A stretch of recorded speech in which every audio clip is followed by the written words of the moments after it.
Shalom saudara yang dikasih dalam Tuhan, puji Tuhan. Selamat pagi buat kita semua. Kita bersyukur karena kita ada di hari terakhir di minggu berjalan ini. Saudara yang dikasih dalam Tuhan, di dalam anugerah Tuhan kita masih boleh ada sebagaimana kita ada.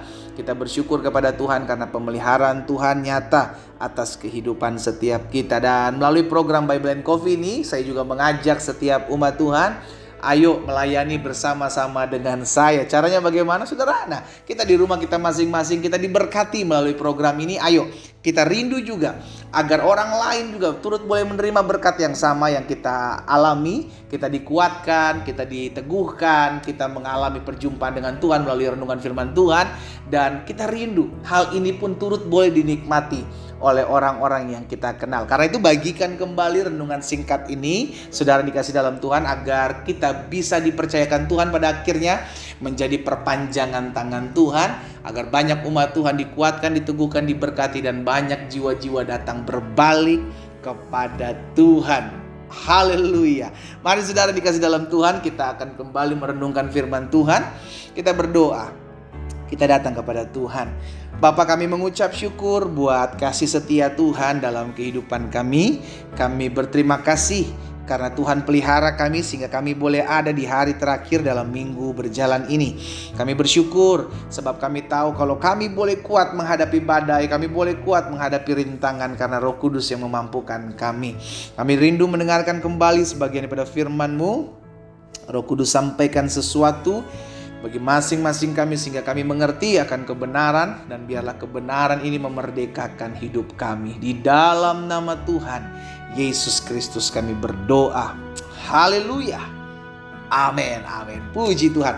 Nah, saudara dikasih dalam Tuhan, ada satu hal yang saya mau bagikan buat setiap kita dalam renungan pada hari ini tentang kehidupan Daniel, ya kan? Daniel dibuang dalam pembuangan di Babel, sudah dikasih dalam Tuhan, tapi Tuhan angkat kehidupannya sehingga dia mendapatkan kepercayaan buat bagi dia dapatkan kepercayaan oleh raja, sudah dikasih dalam Tuhan, sehingga akhirnya dia dapat tempat yang strategis gitu kan, tempat yang strategis. Nah, kita lihat sudah dikasih dalam Tuhan.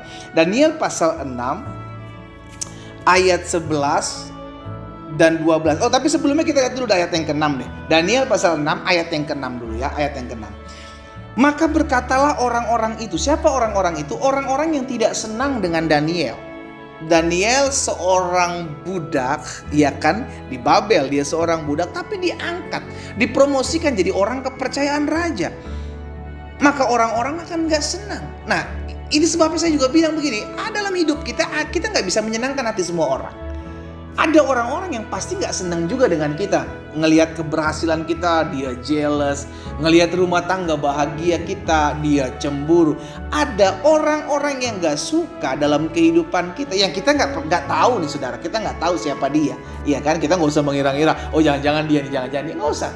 Yang perlu kita ketahui pasti ada orang-orang seperti itu. Daniel mengalaminya. Alkitab katakan dalam ayat yang ke-6, pasal yang ke-6, maka berkatalah orang-orang itu, kita tidak akan mendapat suatu alasan dakwaan terhadap Daniel ini kecuali dalam hal ibadahnya kepada Allahnya. Jadi orang-orang ini mencari celah kepada Daniel dan tidak ditemui. Orang kalau hidup benar, saudara, mau dicari celahnya, mau dicari kesalahannya, gak akan ditemukan. Kenapa? Karena hidupnya benar. Sampai akhirnya mereka berkata, oh cuman ada satu celah. Apa? Dalam hal ibadahnya. Dia tahu raja pada saat itu tidak menyembah Allah Israel. Itu sebabnya kita bisa jatuhkan dia, karena Daniel adalah orang yang taat. Nah, kita lihat ayat selanjutnya, ayat 11. Maksud saya ayat 11. Daniel 6 ayat 11. Demi didengar Daniel bahwa surat perintah itu telah dibuat. Jadi surat perintah ini karena orang-orang yang gak senang kepada Daniel memberitahukan kepada raja bahwa buatlah surat perintah bahwa orang-orang yang tidak menyembah patung tuanku, ya kan, menyembah dewaku raja, ya kan, maka mereka harus dilemparkan ke dalam gua singa. Wah, raja senang karena memang raja pengen disembah. Akhirnya menuliskan surat perintah bahwa setiap orang yang ada di tempat di mana kepemimpinan dia berada harus menyembah dia. Akhirnya Daniel dengar, wah, Demi didengar Daniel bahwa surat perintah itu telah dibuat, pergilah ia ke rumahnya. Lihat saudara, ketika Daniel diperhadapkan dengan satu keadaan untuk dia takut, seharusnya dia takut karena mendapatkan ancaman. Tapi tidak membuat seorang yang bernama Daniel ini gentar, saudaraku. Alkitab catat bahwa dia ketika dengar perintah itu, ketika dia dengar bahwa ada surat ini, maka dia pulang ke rumah. Dalam kamar atasnya ada tingkap-tingkap yang terbuka ke arah Yerusalem. 3 kali sehari ia berlutut berdoa serta memuji Allahnya seperti yang biasa dilakukannya. Berarti dia tetap konsisten.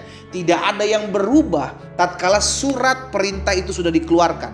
Bahwa barang siapa didapati tidak menyembah raja, maka dia harus dihukum. Padahal ini adalah permainan licik. Lihat saudara ya, permainan licik orang-orang yang berusaha menjatuhkan Daniel.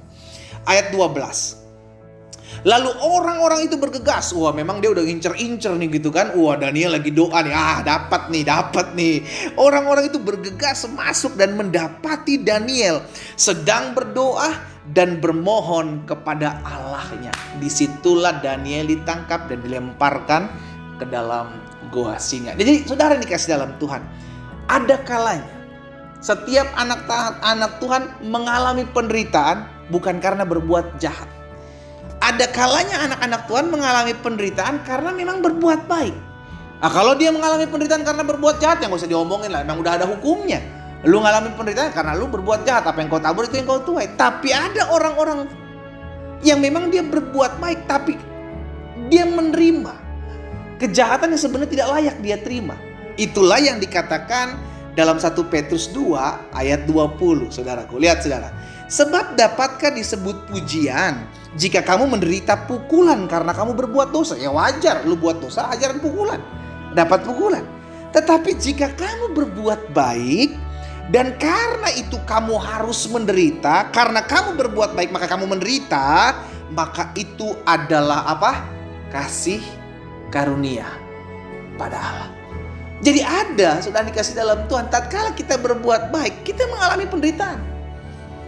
Ada orang yang buat jujur, orang hidupnya jujur, tapi kita diomongin. Lah ini kan kita tinggal di dunia. Yang kita katakan dunia semakin hari semakin jahat. Dunia sedang lenyap dengan segala keinginannya. Kita ada di tengah-tengah dunia. Karena itu jangan jadi serupa, jangan jadi sama dengan dunia ini. Alkitab sedang mengajarkan kepada setiap kita agar kita tetap tinggal dalam terang sekalipun kita ada di tengah-tengah kegelapan. Amin. Daniel mengalaminya. Apa yang dia alami? Menderita.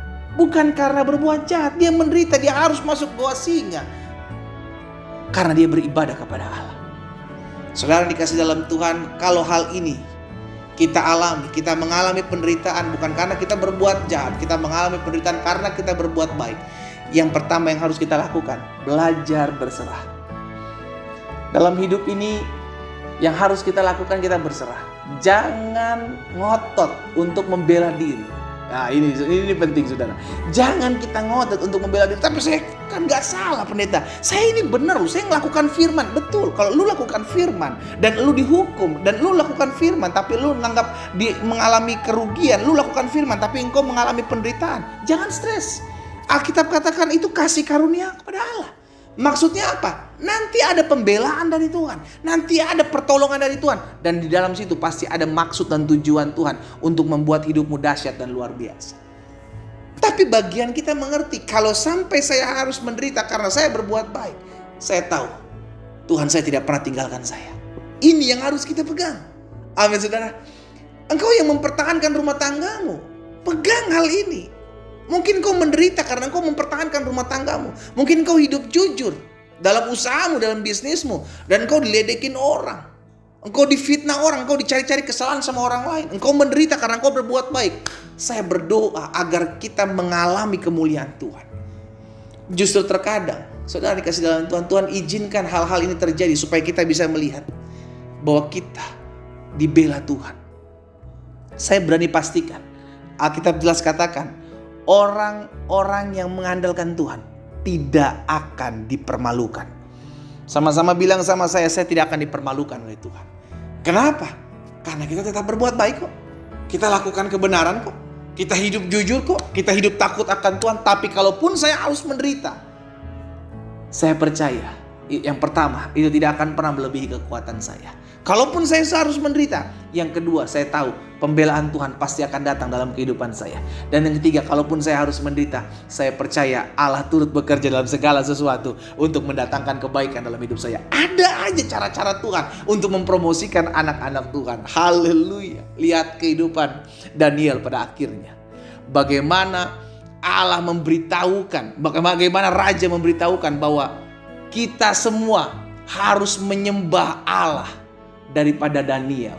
Karena terbukti Allah Daniel adalah Allah orang hidup.